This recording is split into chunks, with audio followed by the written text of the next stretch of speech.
And round two. Here we go. Sorry about that, you guys. We thought we had customers coming in the store. There's John. He's here. Yeah, I think they just wanted a haircut or a movie. Yeah, those are the two stores beside us. Anyways, we were talking about personal responsibility, and that's kind of our topic for today. And John was just talking earlier about his hoodie. So when Tyler first gave me this hoodie, it's a large, and I filled the entire thing out, like literally. And I was like, well, crap, why didn't he give me like a bigger hoodie actually? Yeah. And we were talking about it today, like, wow, look at all this room I have in this hoodie now. The size of the hoodie hasn't changed, but the size of my stomach has changed rather dramatically. Yeah, and what's really cool is basically I was saying, like, as opposed to getting a larger sweater, he took responsibility for his health. And that's really cool, and that's what we're kind of here to chat about today. Yeah, basically, I get a lot of people who come into the store and they say, well, you know, I've tried everything. Hi, we're going to set you down very gently. Oh! Yeah, time again here, the whole, I've tried everything and nothing seems to be working for me. So I asked them, okay, well, have you tried eating broccoli, nothing but broccoli, for 7 days straight? And of course they say no. Broccoli's good for you. But the point is we get this idea that, oh, I've tried everything and nothing works.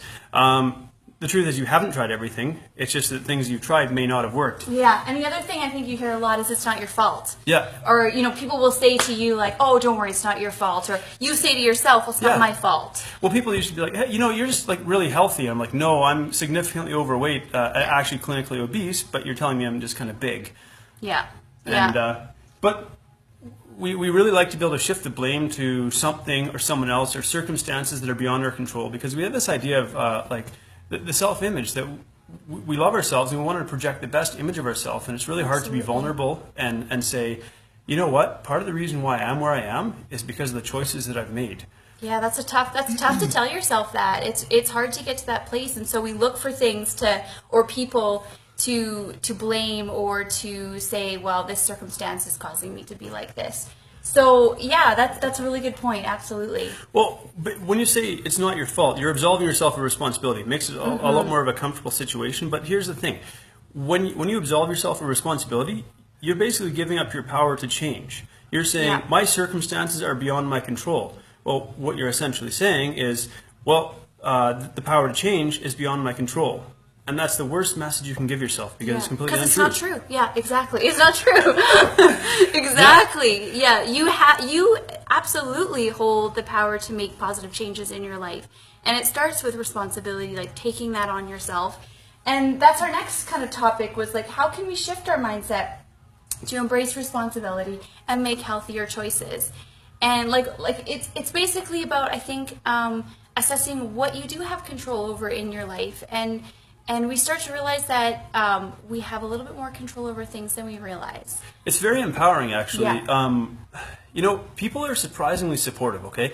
And it's very empowering when you say, I got here by choices that I made, and I'm going to take control of this, and realize that you do have the power to change. Yeah. And yeah, you know what? You think that people are judging you in such a negative light, and the truth is they're not. Yeah. Yeah. And one thing that I love about things that are within our control, three things: our attitude, our effort, and our beliefs. And so, you know, those things are within us, and you know, a belief in yourself that you can do it, the right attitude, and then our effort, how much effort we actually are willing to put into this. And those are the three things that we do have control over, and they're life-changing, I think, when we embrace that. You don't actually really have great control over, let's say, the rate of change. Okay? Yes. You have a degree of control, but honestly, everybody's going to respond a little bit differently, individually, depending on their own physiology and their age and so on and so forth. So yeah, you don't have power necessarily to set the rate of change, but you have power to set the process in motion. Yeah. And that's what we're here for. Yeah, we are. Absolutely. Embracing that healthy lifestyle. If you have any questions about it, John is a wealth of information, so come into the store, come have a tour around. That is absolutely what we're here for. So we just wanted to touch on... Hey, yeah, you're back. We almost lost you. But we are going to wrap it up, I think. But yeah, that was our topic today. And of course, any comments, questions, leave them below. Topics you'd like us to cover in the future, let us know. We're open to your suggestions. And yeah, Bond Nation rocks. You guys are awesome. Thanks so much for joining us tonight. Have a great night. Yeah, have a good weekend. Bye.